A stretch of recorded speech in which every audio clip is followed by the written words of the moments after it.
Damos comienzo a un nuevo comentario bíblico expositivo, Servidores de Dios.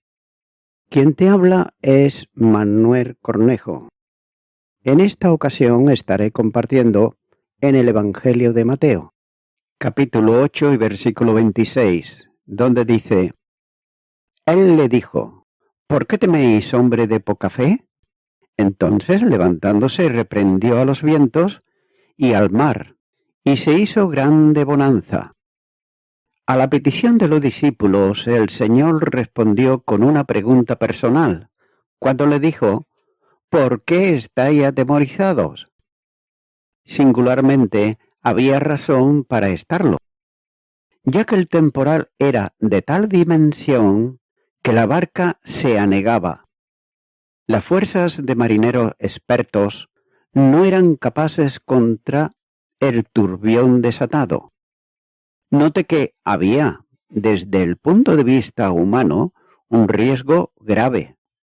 Sin embargo, el Señor toma su tiempo antes de intervenir y calmar los elementos desencadenados para preguntarles cuál era la razón por su inquietud. Note que no estaba nada fuera del control de Jesús, sino que aprovechó la tempestad para llamar la atención de aquellos hombres sobre la confianza. El Señor les había enseñado anteriormente y especialmente en el Sermón del Monte que los hijos de Dios deben declinar toda inquietud, porque saben que el Padre Celestial tiene cuidado de ellos. Mateo capítulo 6 versículo 32 dice: Porque los gentiles buscan todas estas cosas, pero vuestro Padre Celestial sabe que tenéis necesidad de todas estas cosas. La tormenta será usada por Jesús para fortalecer la fe de aquellos hombres. Y el Señor le hace una segunda reflexión que sin duda es una solemne advertencia al llamarles de poca fe. El sustantivo hombres se suple en la traducción, sin embargo, no aparece en el texto griego, donde literalmente se lee: ¿Por qué estáis atemorizados de poca fe? No le está reprendiendo porque hayan interrumpido su descanso y le hubieran despertado, sino porque ellos estaban atemorizados como consecuencia de su poca fe. Entonces, cabe hacerse una pregunta, y es la siguiente: ¿en qué sentido se apreciaba su poca fe?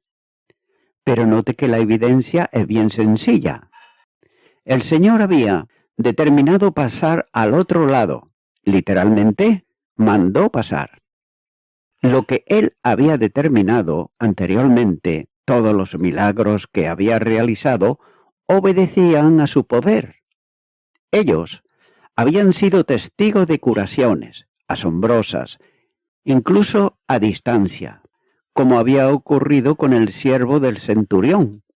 Luego, si Jesús había dicho: pasemos al otro lado, no debían de dudar ni por un instante que aquello, que era su voluntad, tendría cumplimiento. Con un poco más de fe, hubieran permanecido en el bote y habrían visto, en medio de la tormenta, la orilla oriental del lago, a donde el Señor había determinado ir. La fe de los discípulos era pequeña, inservible, ante grandes dificultades. Tenían fe, pero no la suficiente para avanzar sin temor por un mar embravecido. Y luego de la advertencia, la reprensión de Cristo al viento y al mar. El verbo utilizado por Mateo implica la idea del ejercicio de autoridad mediante una palabra omnipotente. El poder de los elementos desatados era grande, pero mayor era el poder de Jesús. Aquel que en la creación dijo: sea, y fue, el que hizo venir a la existencia todo aquello que antes no existía, hace algo mucho más sencillo: poner orden en su creación, trayendo calma y paz. Lo sorprendente del milagro no es sólo que el viento que producía el temporal se calmara para lentamente ir dando paso a la calma sobre el mar encrespado, sino que todo fue en el mismo acto, ya que el viento se calmó e instantáneamente el mar tempestuoso recobró también la calma, haciéndose una gran bonanza. Lo normal es que después de calmarse un viento fuerte, el mar continúa encrespado por un tiempo hasta que, poco a poco, va recobrando la calma. Pero nótese que aquí sucedió todo instantáneamente bajo la poderosa autoridad de Dios, que era Jesús. Cuando Cristo interviene en la tormenta que sacude la vida de un hijo suyo, se produce también la recuperación de la calma y de la paz. La oración del creyente en el conflicto recibirá como respuesta la bonanza grande para su vida. No siempre cesará el turbión violento, pero habrá gran bonanza en el corazón antes inquieto por las dificultades. La fe del creyente es generalmente más pequeña de lo que debiera.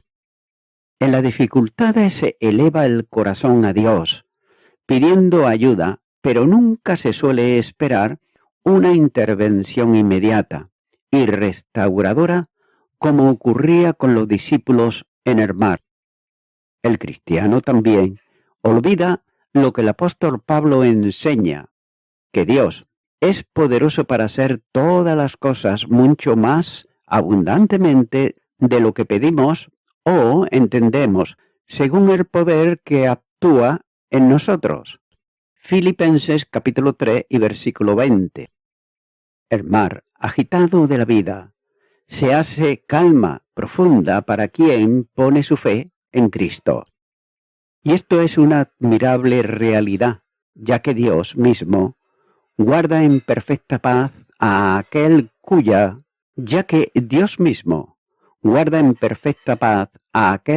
pensamiento en él persevera, porque en él ha confiado. Isaías capítulo 26 y versículo 3.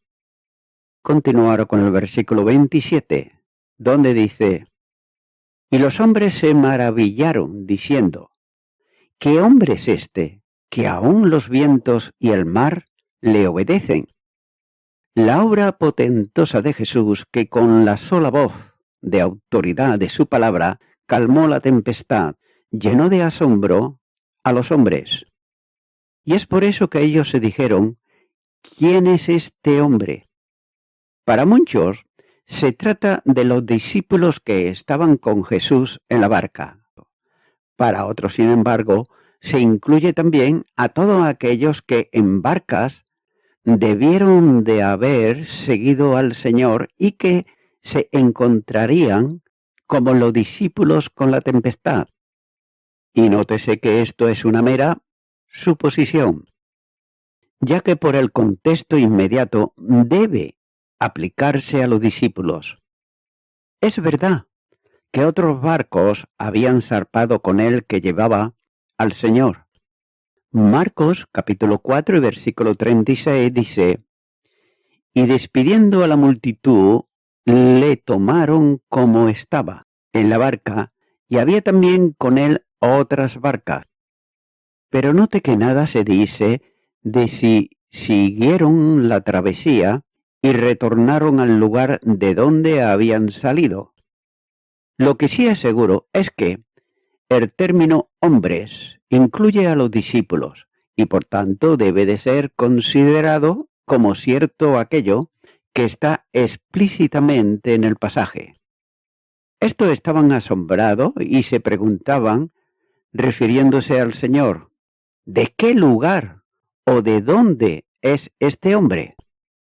Ya que ellos estaban admirados y cada vez más vislumbraban mejor que Jesús es mayor de lo que habían entendido hasta entonces, y mucho mayor de lo que habían imaginado ellos mismos sobre el Mesías.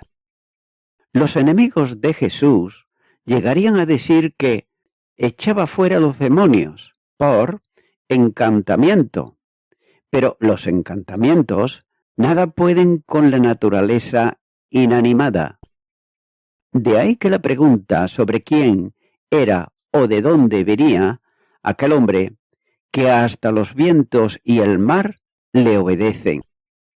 ¿Quién puede hacer un potento semejante pasa del plano humano al divino?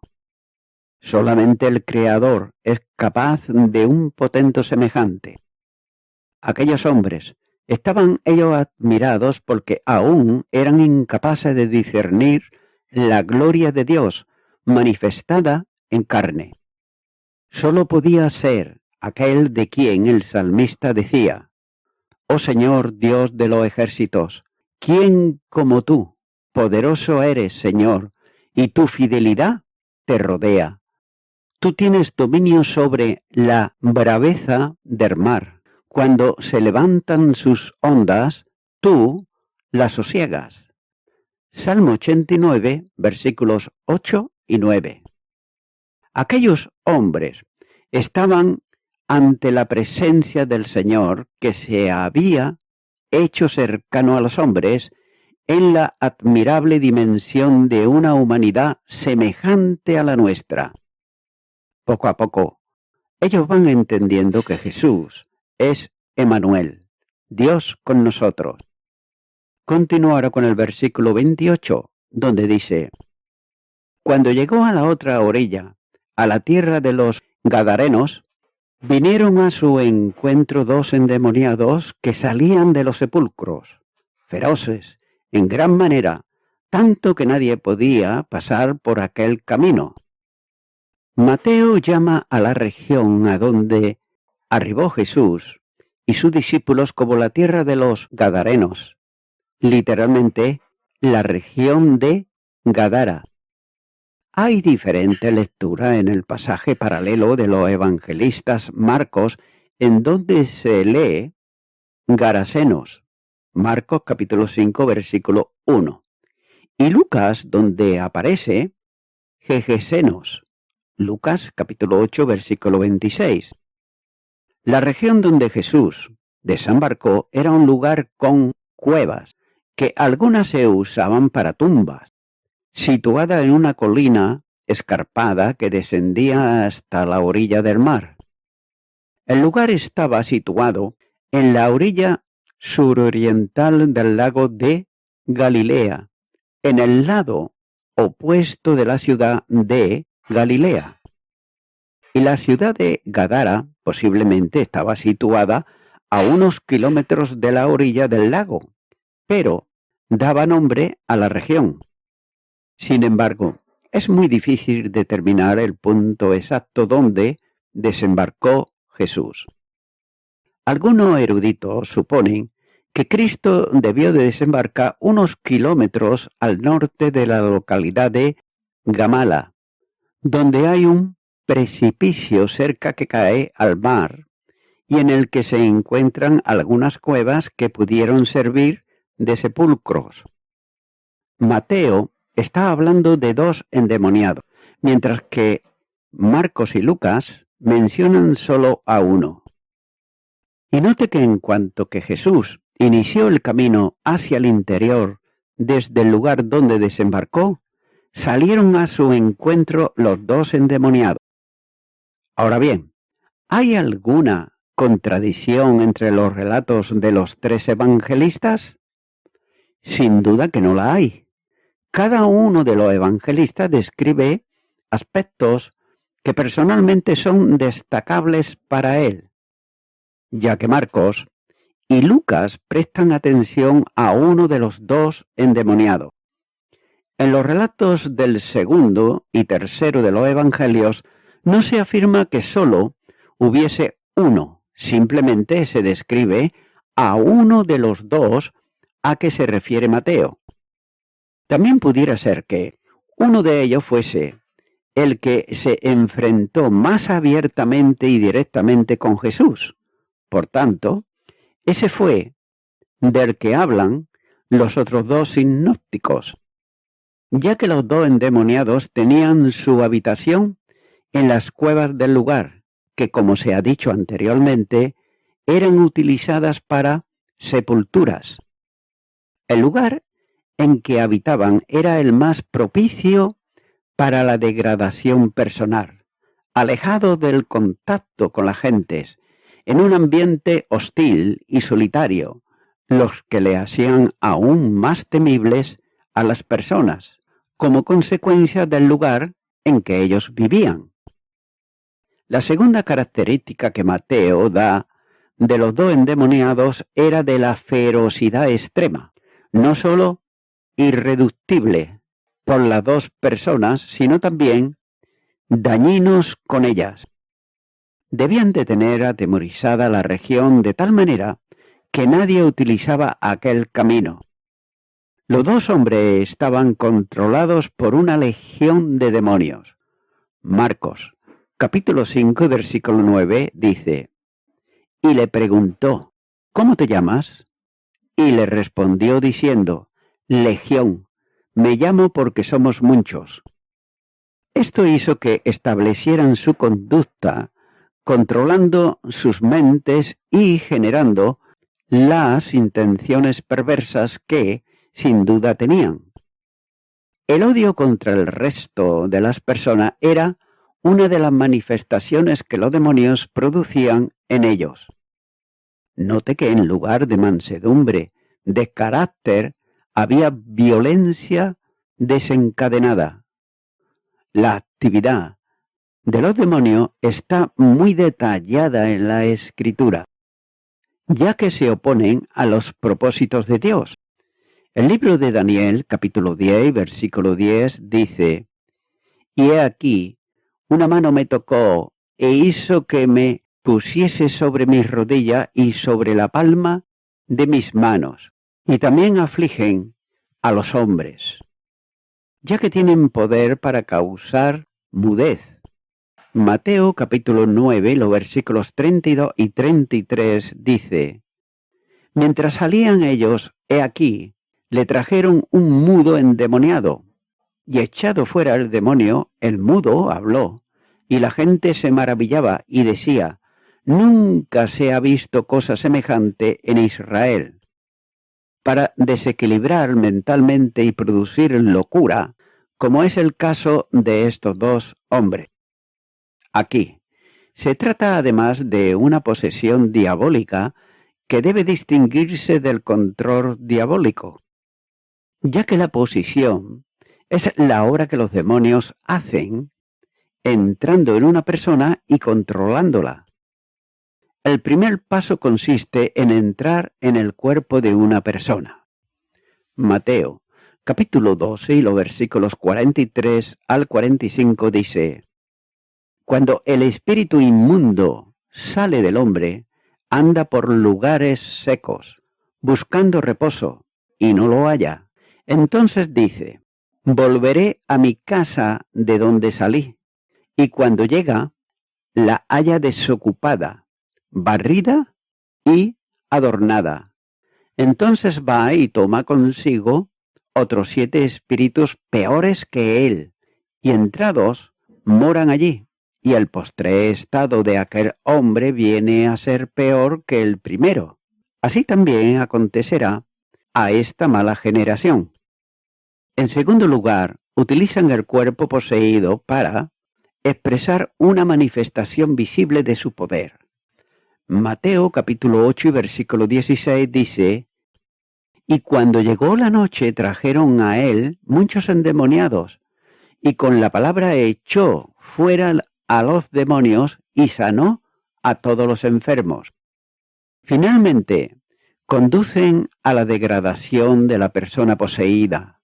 Mateo capítulo 8 y versículo 28 dice: cuando llegó a la otra orilla y a la tierra de los Gadarenos, vinieron a su encuentro 2 endemoniados que salían de los sepulcros, feroces en gran manera, tanto que nadie podía pasar por aquel camino. Y voy concluyendo con esto. El Señor les habló al viento y al mar y les puso bozar, en el significado literal. Así fue cuando el viento se calmó y las olas llegaron a pacificarse. Puede ser verdad que los discípulos exhibieron muy poca fe durante esta experiencia, pero sin embargo, llegó el tiempo cuando las tempestades de la persecución brotaron en la barca de sus vidas, y no se ve allí a ninguno de ellos gritando: «Maestro, ¿no tienes cuidado, que perecemos?». Cuando brotó la persecución en la iglesia primitiva, tampoco dijeron: «Señor, quítanos la persecución». Pero lamentablemente eso es lo que nosotros decimos hoy en día. No obstante, los discípulos dijeron: «Señor, dasnos el valor para mantenernos firmes en Cristo». Y esto es lo importante. Y hoy necesitamos orar fervientemente pidiendo esa clase de valor y de convicción. Amigo y amiga oyente, esta tribu de Gal se dedicó al negocio de la cría de cerdos, que como judíos ellos nunca debieron de haberlo hecho. Y una vez que desobedecieron al Señor, el próximo paso de la desobediencia ya no es tan difícil tomarla. Dentro de poco ya estamos caminando completamente fuera de su camino y de su voluntad. Amigo y amiga oyente, todo ser humano desobedece a Dios, de una o de otra manera. Y es que por esta causa es bueno venir a Cristo Jesús y hacerlo confesándole nuestros pecados, nuestros delitos y además arrepintiéndonos de ellos para que de esta manera podamos vivir la vida que a Dios nuestro Creador le agrada. Pero no solamente es nuestro Creador, sino que también es nuestro Salvador, ya que Él dio su vida en la cruz del Calvario. Es por ello que mi amigo, mi amiga, te puedo guiar en una oración, en esta hora, en este momento. Repite conmigo, y esto sí, hazlo con fe, y di: Dios eterno, te he desobedecido muchas veces, y ya lo he tomado como costumbre, pero no es bueno para mi vida, ni para los que están a mi alrededor. Ahora vengo ante ti, pidiéndote perdón y arrepintiéndome de todo ello. Te abro mi corazón y te recibo, Señor Jesús, como mi Salvador. En tu nombre, amén. Amigo y amiga oyente, si tú has hecho esta oración de corazón, te recomiendo que comiences a orar a Dios, en primer lugar, en el nombre del Señor Jesucristo. Orar a Dios no es rezar, sino que es hablar con una persona. También te recomiendo que leas la palabra de Dios y lo hagas a diario. Comienza, por ejemplo, con el Nuevo Testamento. Y también, por último, te recomiendo que para que puedas crecer espiritualmente, te congregues en una iglesia cristiano-evangélica, donde se predique, se enseñe y se practique la sana doctrina y la palabra de Dios. Congrégate ahí y con el tiempo podrás crecer espiritualmente y también servir al Señor Jesucristo. Que Dios te bendiga. Y a toda la audiencia, nuevamente ya me estoy despidiendo de todos ustedes y será hasta el próximo programa. Que Dios os bendiga a todos.